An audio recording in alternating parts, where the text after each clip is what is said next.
Hollywood já lançou muitos filmes aí sobre Armageddon. O Armagedon, às vezes é com um meteoro que bate na Terra, provocando tsunami, às vezes é uma catástrofe, um mundo pós-apocalíptico, alguma coisa dessa natureza. Mas enfim, o que é o Armagedon? Muitas pessoas pensam que se trata de uma batalha, de uma guerra física. Quem acredita, por exemplo, na escatologia dispensacionalista, acredita que o Armagedon será uma guerra que ocorrerá literalmente em Israel, tendo a China e outros países do norte, juntamente com os Estados Unidos e Israel de um lado e a China e outros países do outro, e vão encontrar-se ali no Vale do Armagedon para a sua batalha. Será que é este mesmo o sentido da profecia? Será que ele está falando de uma guerra de verdade, a Terceira Guerra Mundial? O que é esta batalha? Vamos ler em Apocalipse e tentar, a partir do texto, compreender o verdadeiro significado dessa batalha e tirar essa dúvida que muita gente pergunta por aí sobre o Armagedon. O texto que fala dessa batalha está em Apocalipse, capítulo 16, do versículo 12 até o verso 16.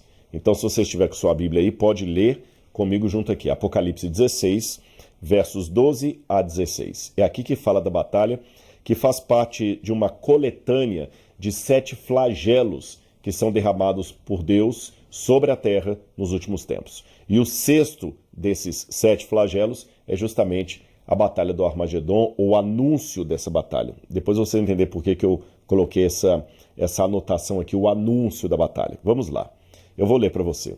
O sexto anjo derramou a sua taça sobre o grande rio Eufrates. As águas do rio secaram, para que se preparasse o caminho dos reis que vêm do Oriente. Então vi sair da boca do dragão, da boca da besta e da boca do falso profeta 3 espíritos imundos semelhantes a rãs.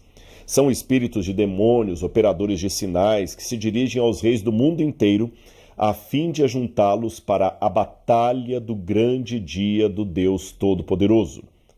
Eis que venho como ladrão. Bem-aventurado aquele que vigia e guarda suas vestes, para que não ande nu e não veja a sua vergonha. Então ajuntaram os reis no lugar que em hebraico se chama Armagedon. Bom, o primeiro problema ou dificuldade que nós temos aqui é com a própria palavra Armagedon, porque a rigor, Armagedon em hebraico é a junção de 2 palavras, Ar, que significa montanha, e Magedon, que significa uma cidade, a cidade de Megido, como a gente fala em português, tá? Magedo ou Megido é a cidade de Megido. Megido não é uma montanha, Megido é uma cidade. Aliás, é uma cidade que já teve várias construções e reconstruções. Os arqueólogos localizaram ali pelo menos 20 camadas de construção que mostram que essa cidade floresceu desde o ano 3000 a.C. até o ano 300 a.C., quando a cidade realmente caiu em desolação e ninguém mais habitou ali. O que significa essas camadas? É porque eles tinham uma cidade, a cidade foi destruída por ação do tempo, guerra, terremoto, abandono.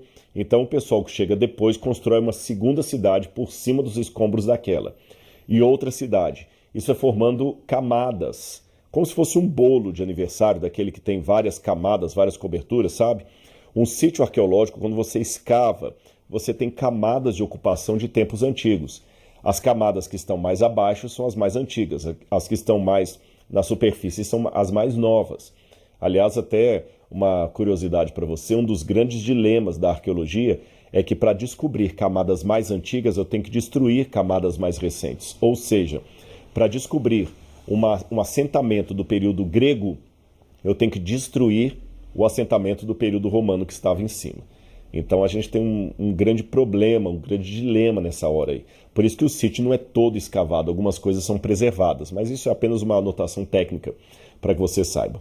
A cidade de Megido, ou Megido, ela então teve pelo menos 20 camadas de ocupação, que duraram aí pelo menos 2.700 anos. Então ela tinha cidade, era destruída, vinha outra, era destruída, e vinha outra, era destruída, eles construíam outra e assim por diante. Essa cidade, ela fica justamente ali na planície de Jezreel. Essa planície de Jezreel, ou Esdrelon, é o mesmo nome, Esdrelon ou Jezreel é o mesmo nome, é uma planície que sempre foi palco de muitas batalhas. Muitas batalhas. Até hoje, para você ter uma noção, Israel tem ali, na planície de Jezreel, no subsolo da planície, uma grande quantidade de aviões supersônicos que eles guardam ali. É interessante, o avião fica no subsolo e quando ele vai decolar, ele sai por uma rampa do subsolo e ele sobe. Então é até uma forma de proteger a frota aérea de aviões militares de Israel, de aviões que podem ser usados em guerra, fica ali. E é um lugar que teve tantas batalhas, que tem até um livro do Eric Klein, que é chamado de As Batalhas do Armagedon. As Batalhas do Armagedon. Porque ele mostra nesse livro do Eric Klein como é que ali foi palco de muitas guerras no passado, várias guerras. Ele cita pelo menos 34 batalhas que aconteceram ali no Vale do Meguido, no vale ali do Jezreel. Quando a gente sobe, você pode ver o Vale de Jezreel de 2 pontos. Quando a gente vai ali para Israel, que vamos até Nazaré, tem um lugar em Israel, lá em Nazaré, que chama-se a Pedra do Precipício. Quando você sobe na Pedra do Precipício, você pode ver lá embaixo assim, aquela planície extensa, com muita plantação, aquela coisa toda, e ali você vê vários pontos geográficos de Israel. Você vê o Monte Tavor, você vê até o mar da Galileia, que fica do outro lado, você vê muita coisa. Um outro lugar do qual você tem uma boa vista do Vale do Jezreel é quando você sobe no Monte Carmelo. De lá de cima também você tem uma vista enorme. Do Monte Carmelo dá para ver o Mediterrâneo de um lado, dá para ver Jerusalém, dá para ver Jericó, dá para ver vários lugares ali, daquele topo. Então um vale muito grande ali no meio. Agora eu estava falando do nome Armagedon. E falei com vocês que Armagedon significa montanha de Meguido. Só que não é uma montanha ali. Ali é uma cidade. O que quer dizer então montanha de Meguido? Essa é uma pergunta-chave para nós podermos já começar a destrinchar isso aqui. Porque não é uma montanha. Eu repito, não é uma montanha. Não existe nenhuma montanha chamada Meguido. Meguido, como eu falei, é uma cidade. Meguido também não é a planície. Eu já falei que a planície chama-se Planície de Jezreel. E que ali houve pelo menos 34 batalhas importantes. Então eu já sei que ali é um lugar de conflito mesmo, de muita guerra.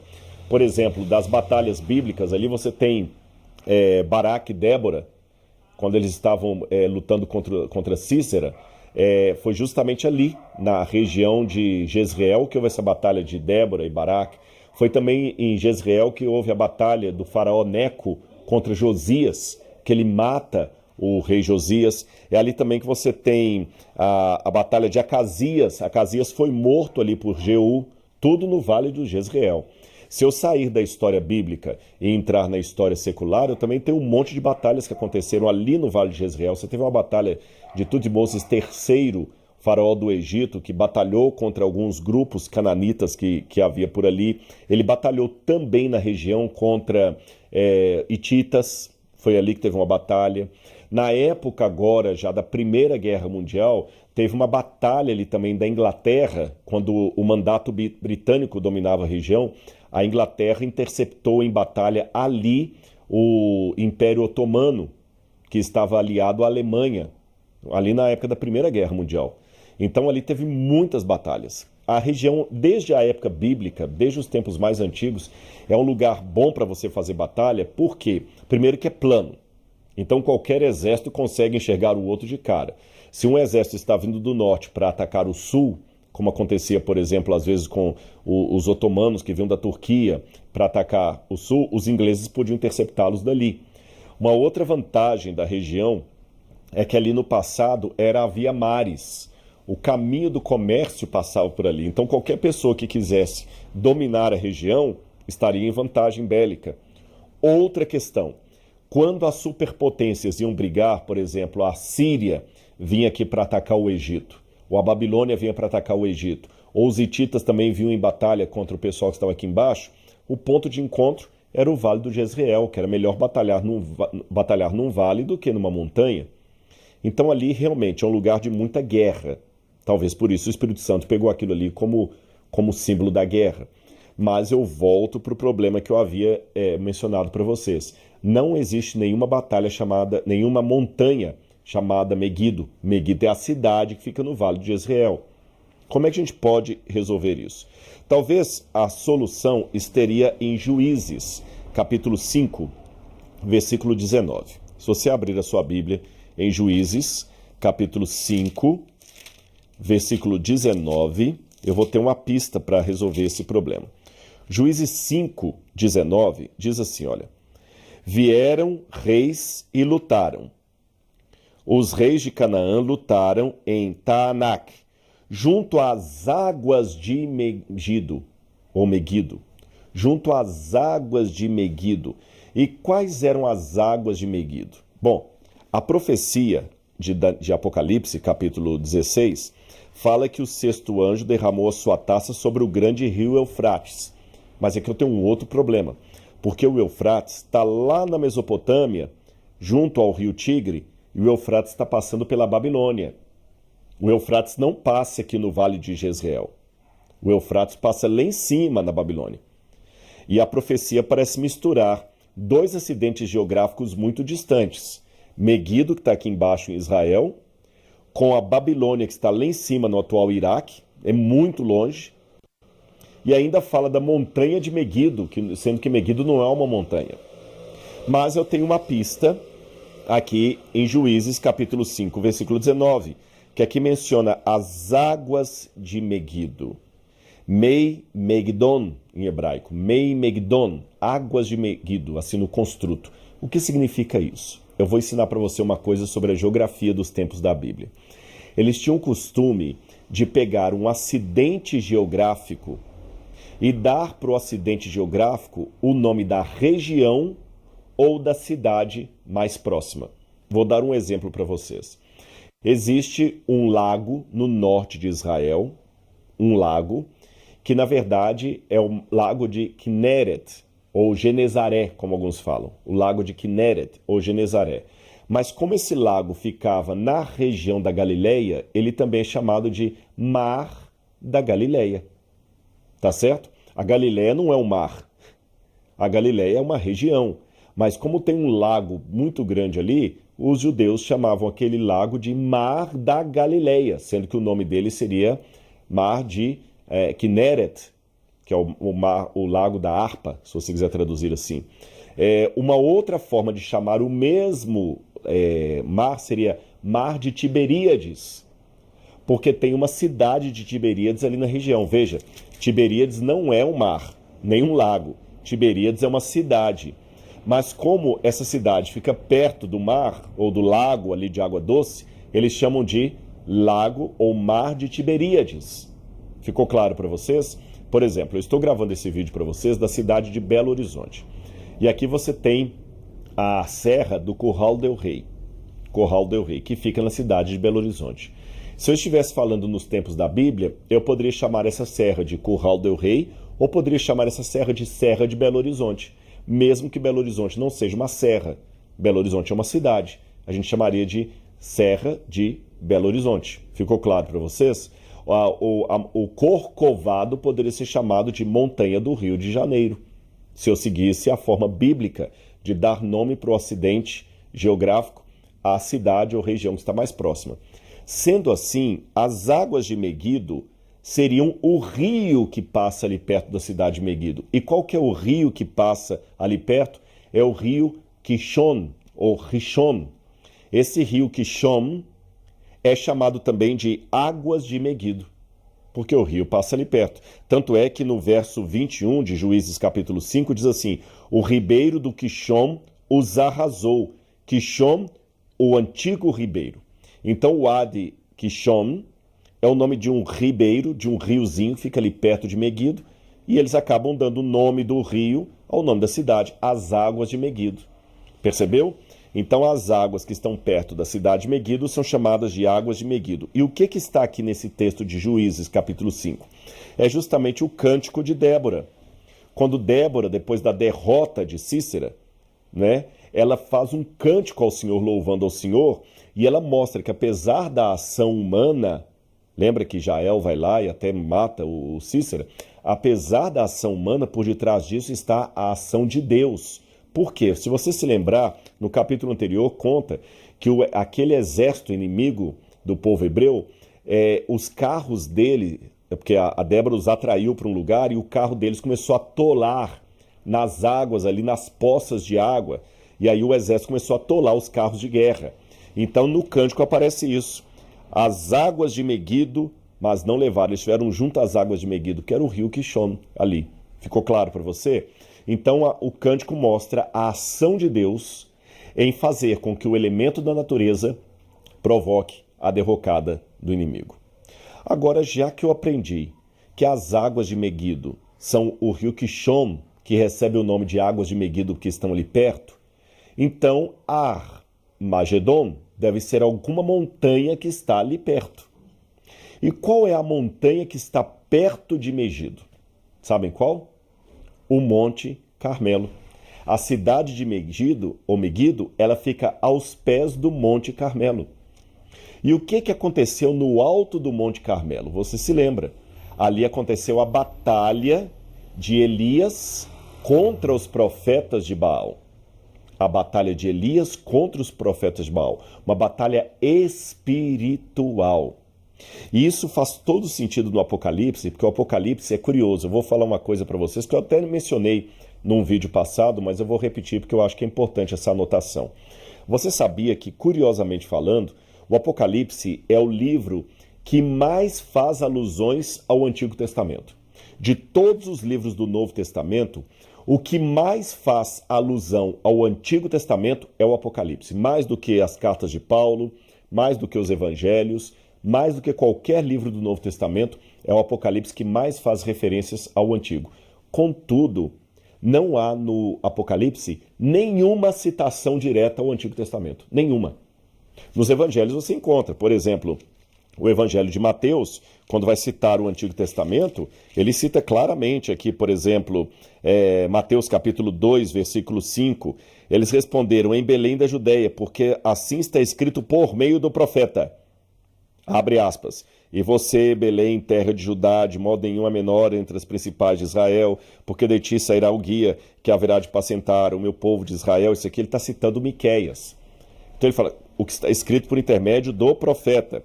Quando a gente vai também pegar aqui o capítulo 1, versículo 23, 22 diz assim, para se cumprir o que foi dito pelo Senhor por meio do profeta, abre aspas, eis que a virgem conceberá e dará à luz a um filho e será chamado pelo nome de Emanuel. Está citando aqui o profeta Isaías. Quando Jesus duela com o diabo no deserto da tentação, tanto Jesus como o próprio diabo citam textualmente o Antigo Testamento. Ou seja, citações diretas. Quem trabalha aí para escrever TCC, dissertação de mestrado, ou tese de doutorado, ou o contrário, né? Como em inglês eles falam dissertação para doutorado e a tese para mestrado. No Brasil é o contrário. Quando você está escrevendo um trabalho acadêmico, um artigo indexado, uma dissertação, uma tese, um TCC, você pode fazer uma citação direta ou indireta. Citação diretas são como essas que eu dei aqui. É como eu cito diretamente como está no livro. É como se eu citasse lá, por exemplo, como disse Nietzsche, abro aspas, Deus morreu, fecho aspas, notinha de rodapé, coloco lá a fonte, ou então ponho o autor, data, citação direta. Ou eu posso fazer uma citação indireta. Eu posso dizer assim, por exemplo, Dostoiévski trabalhou muito bem o conceito de que se Deus não existe, tudo é permitido. Eu fiz uma citação indireta de Dostoiévski. Eu disse o que ele falou, mas não reproduzi exatamente as palavras dele. Esta é uma citação indireta. Pois bem, o Apocalipse só tem citações indiretas do Antigo Testamento. Não há no Apocalipse nenhuma citação direta, como eu mostrei aqui nos Evangelhos. Então esse que é o paradoxo do Apocalipse. É o livro que mais faz alusões ao Antigo Testamento, mas você não encontra nele nenhuma citação direta. A segunda característica muito curiosa do Apocalipse é que ele mescla de propósito na profecia duas mensagens de profetas diferentes, tá certo? Ele cita um profeta aqui e outro aqui. Várias vezes nós vimos isso, por exemplo, em Apocalipse capítulo 11, quando ele vai falar das duas testemunhas vestidas de pano de saco, ele mistura Moisés com Elias. Ele diz aqui, Apocalipse 11, versículo 6. Ele diz aqui, Elas têm autoridade para fechar o céu para que não chova durante os dias em que profetizarem. É Elias, não citado diretamente, mas indiretamente. Tem autoridade também sobre as águas para transformá-las em sangue. Aqui já está citando o livro de Êxodo.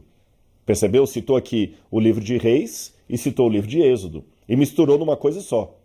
Ele pegou a ação de 2 profetas, Moisés, fazendo as águas virarem sangue, e Elias, fazendo com que não chovesse em Israel, e juntou numa só cena aqui do Apocalipse.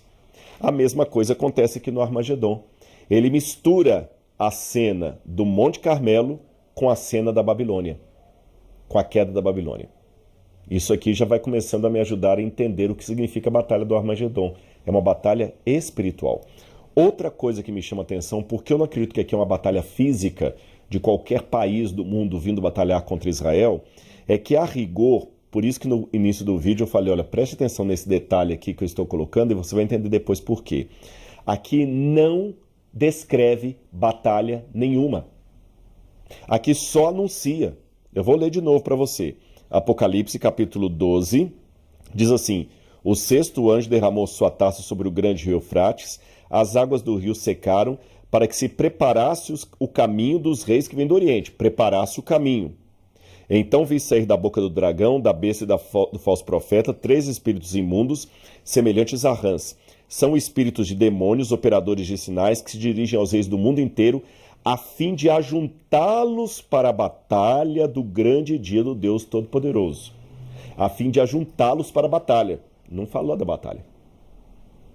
Percebeu isso? Muita gente pensa que o Armagedon é uma batalha física, mas não há batalha nenhuma descrita aqui. Sabe qual é a batalha?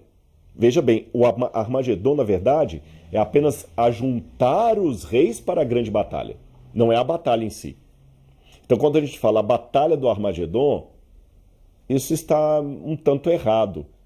Porque o Armagedon é o ajuntamento para a batalha. E se ajuntaram no lugar que em hebraico se chama Armagedon. Então eles se ajuntaram no lugar que se chama Armagedon. Mas não há nenhuma descrição de batalha aqui. A batalha mesmo só vai ocorrer no capítulo 19, versículo 11. Aqui que é a descrição da batalha. E como é que essa batalha é descrita? Não é nenhum país do mundo guerreando contra outro país. Olha aqui, olha. Capítulo 19, verso 11. Vi o céu aberto e eis um cavalo branco. O seu cavaleiro se chama Fiel e Verdadeiro e julga e combate com justiça. Os seus olhos são como chamas de fogo, a sua cabeça muitos diademas. Tem um nome escrito que ninguém conhece a não ser ele mesmo. Está vestido com um manto encharcado em sangue. E o seu nome é o Verbo de Deus. Os exércitos do céu seguiam, montados em cavalos brancos, vestidos de linho finíssimo, e ouro e branco e puro. Da sua boca sai uma espada afiada para com ela ferir as nações. Ele mesmo as regerá com cetro de ferro. E ele mesmo é o que pisa o vinho do furor da ira do Deus Todo-Poderoso. No seu manto e na sua coxa está escrito o nome, Rei dos Reis, Senhor dos Senhores. Então vi um anjo posto em pé no sol, o que gritou com grande voz, dizendo a todas as aves que voam pelo meio do céu: venham, reúnam para a grande ceia de Deus, para comer carne de reis, de comandantes, de poderosos, carnes de cavalos e seus cavaleiros, carne de todos, quer livres, quer escravos, tanto pequenos quanto grandes. Então vi a besta e os reis da terra com o seu exército reunidos para fazer guerra contra aquele que está montado no cavalo e seu exército. Mas a besta foi presa, e com ela foi preso o falso profeta, com os sinais que diante da besta fez, e seduziu aqueles que receberam a marca da besta. Aqui que tem a batalha. Então a dita batalha do Armagedon, na verdade, é a preparação para a batalha final, não de um país contra o outro, mas de Deus contra o diabo e os seus aliados. Esse é o sentido.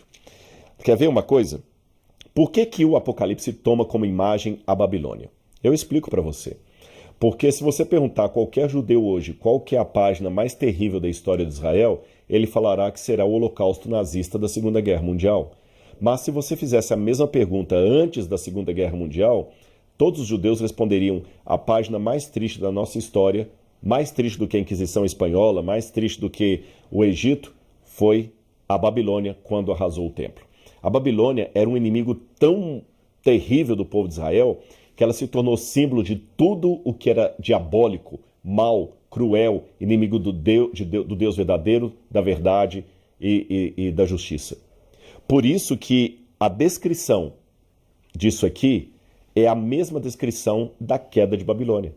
Heródoto fala que quando Ciro veio para destruir a Babilônia, eles desviaram o curso do rio Eufrates e entraram nas águas do rio que estavam baixas. Então é como se o rio Eufrates tivesse secado para preparar o caminho dos reis que vêm do Oriente. E aqueles reis que vinham do Oriente para destruir a Babilônia eram justamente aqueles que Deus queria usar como salvadores do povo. Tanto é que em Isaías capítulo 44, quando vai falar dessa libertação, Isaías 44, versículo 27, olha o que Deus falou sobre a Babilônia. Engraçado, antes mesmo de Ciro nascer, Deus já havia dado a profecia através de Isaías. Digo à profundeza do mar, seque, e eu secarei os seus rios. Eu digo a respeito de Ciro, ele é o meu pastor e cumprirá tudo o que me agrada. Digo também de Jerusalém, será edificada, e do templo seus alicerces serão lançados. Assim diz o Senhor ao seu ungido, a Ciro, a quem tomo pela mão direita para submeter as nações diante dele. Então, quando Ciro e Dario, os reis que vêm do Oriente, atacam a Babilônia, baixando as águas do rio, secando o rio Eufrates, digamos assim, como descreveu Heródoto, essa queda de Babilônia é tomada na profecia de Isaías e também na do Apocalipse para simbolizar a vinda de Cristo do Oriente. E por que do Oriente? Eu explico a vocês a razão. É que na Bíblia sempre o Oriente é símbolo da salvação, da ação de Deus. Por exemplo, Deus plantou o Jardim do Éden na banda do Oriente. O anjo com o selo de Deus na profecia de Ezequiel, ele vem do lado do nascente do sol, ou seja, do Oriente. O anjo que tem o selo de Deus em Apocalipse capítulo 7, ele também surge do lado do nascente do sol, do Oriente. A volta de Jesus é descrita como um relâmpago que sai de onde? Do Oriente e se mostra até no Ocidente. Então, na Bíblia, sempre o Oriente é o símbolo da salvação. A porta da salvação de Jerusalém, que em Ezequiel 44, 1 e 2, Deus profetiza que ficaria fechada a porta do Messias, é a porta que dá para o lado do Oriente da cidade. Então, o Oriente é o lugar da salvação, é de onde vem o Messias. Então, os reis que vêm do Oriente significa justamente Jesus e o seu exército, que à semelhança de Ciro e Dario foram enviados por Deus para derrotar a Babilônia, Jesus vem para colocar fim à Babilônia.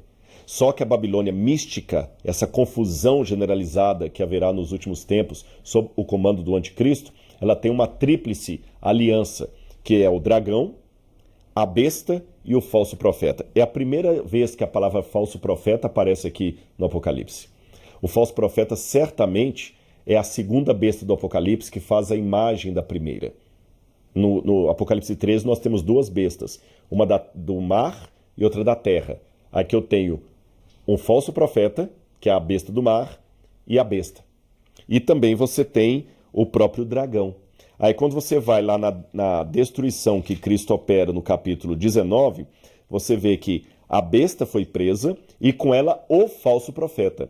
E o dragão, ele foi acorrentado durante 1000 anos pelo poder de Deus.